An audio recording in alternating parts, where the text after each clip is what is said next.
No one knew for certain how long Hurricane Hugo would last, nor how much damage it would do before its fierce winds were finally spent. The eye wall, apparently, Rob tells me, is now moving across Charleston. That is when we expect that tremendous storm surge. We've heard reports of up to 18 feet of water. That is now, the eye wall is now moving forward across Charleston. Flash flood watch is in effect for the entire state. Actually, this is for today and tomorrow. That includes all of the state of South Carolina. Everybody was just listening out for the storm. It sounded like a train was coming in. Roof and stuff was flying off. I heard someone yell, water, water.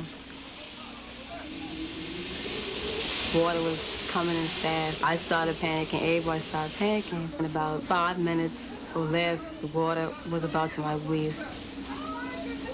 A lot of people wanted to break out to the front door, and thanks God that the pressure from the water didn't let the door open because the water was twice as high on the outside. The water was coming up to my knees, and I thought, you can't go no farther. And the next second, it was all the way up at my throat. I looked at another girl. I said, we're going to die. She said, I know it. My cousin tore the roof out to try to get the little kids up here first because the water was just pouring in. Everybody was panicking, screaming. I saw my whole life just passing me.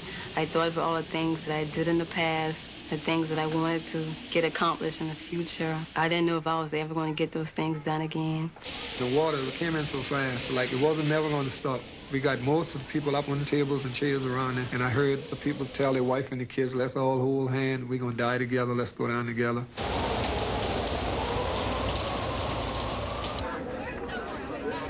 As the full force of Hugo slammed into Charleston about 11 p.m., it ripped part of the roof off the Emergency Preparedness Center. That is when it hit me that we were dealing with something that we had no control over.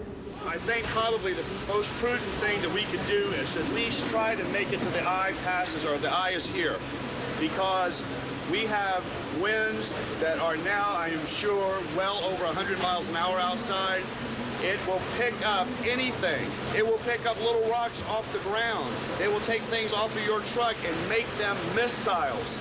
I made a decision along with Dennis Clark and some of the other county officials that we needed to evacuate out of that building during the eye of the hurricane. Yeah, we're just over here at EPD right now. We lost part of the roof on the back part of the building. When we heard that the roof had blown off the Emergency Preparedness building, Darren got upset because he figured that's where his mother was at. And he said, I just know my mama's dead. I said, no, Darren, she wasn't at that building. He said, no, Mama's dead. So I said, we'll call her and let you talk to her. There ain't nothing we can do right now. The only thing I can tell you to do is get in the center part of your house and stay in the center part of the house. We can't possibly respond to any calls right now. I was impressed with 911 system. We had no electricity, but those phones kept on ringing constantly. But y'all just try to take care of yourselves and stay away from the windows, okay? I was very wrapped up in what I was doing, and I'm answering the phone. You know, I'm mashing the buttons, 911. One of the dispatchers said, Chief, you need to take this phone call next. Chief Mom. Hey, say something to Darren. He's upset and worried about you. Okay, I feel the same way about him. Okay. All right. Hi, Mom. Are you okay? My eyes swelled up right away. I started to cry right away. He wanted to know if I was still alive. Okay, I've been worried about you. Are you okay? Yeah. Okay. Mama has to go, okay? It's very busy. Here I am, Chief Mo, answering the phone call and being very authoritative, and then all of a sudden, it's like a slap in the face. Your mama. Okay. All right? Yeah. All right. I love you. Give Mama a kiss. I'll call you as soon as I can, okay? Okay. Hey, everything's going to be all right, baby. All right? Okay. All right. I love you. Okay. Bye-bye. Oh, God. Before I hung up, I made sure he knew I was okay, and I made sure he was okay. And then it was right back to answering the phones again, you know. This is North Charleston Emergency. Battalion Chief Mo, can I help you, you know? North Charleston 911, operator 1. No, ma'am, we can't. It's too late. 32 story, 1 story. Yeah, if you got a mattress you can put across, get on it.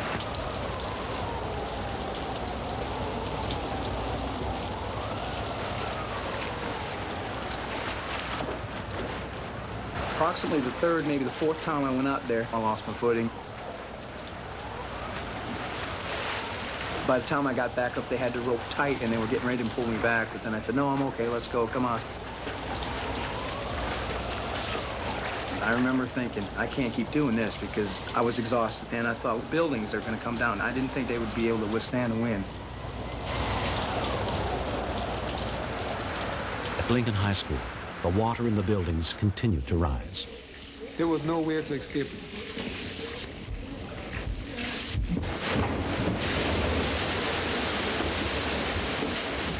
I went up on the windowsill as high as I could, and I looked outside, and I was looking up at the water from my windowsill, and I saw the cars floating on top of each other outside. I thought the world was coming to an end.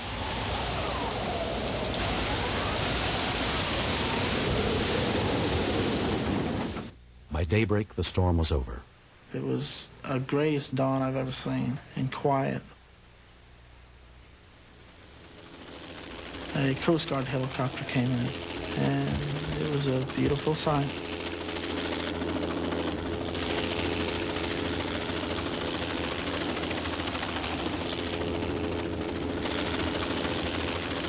Nobody knew what we went through at Lincoln High School. More than 1,000 people had been sheltered at the school when it flooded. I was thinking that it was going to be a lot of bodies that morning floating. If everyone died, I didn't want to live. Amazingly enough, everybody said that their family was accounted for. And I remember a couple over there holding a small infant baby. I asked them, you know, can I hold your baby for a minute? They gave me the baby, and I remember holding the baby, and I started crying. As the waters subsided the next day, the people of Charleston returned to find what was left of their homes.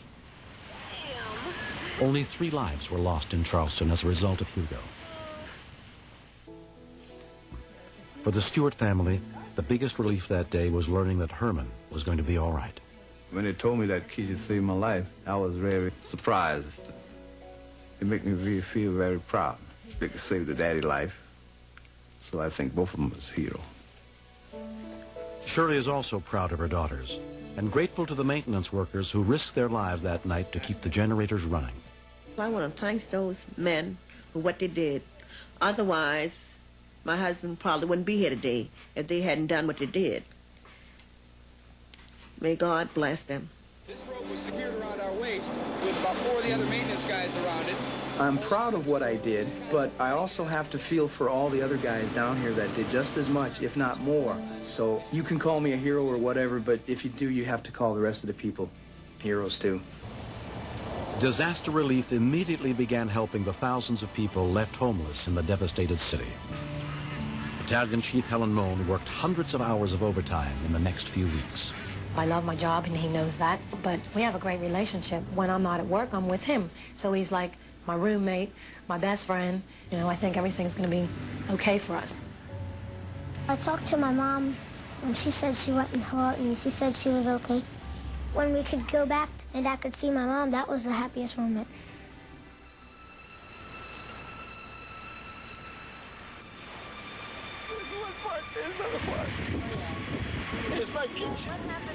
This hurricane have changed Charleston forever, but we have had many things happen in Charleston.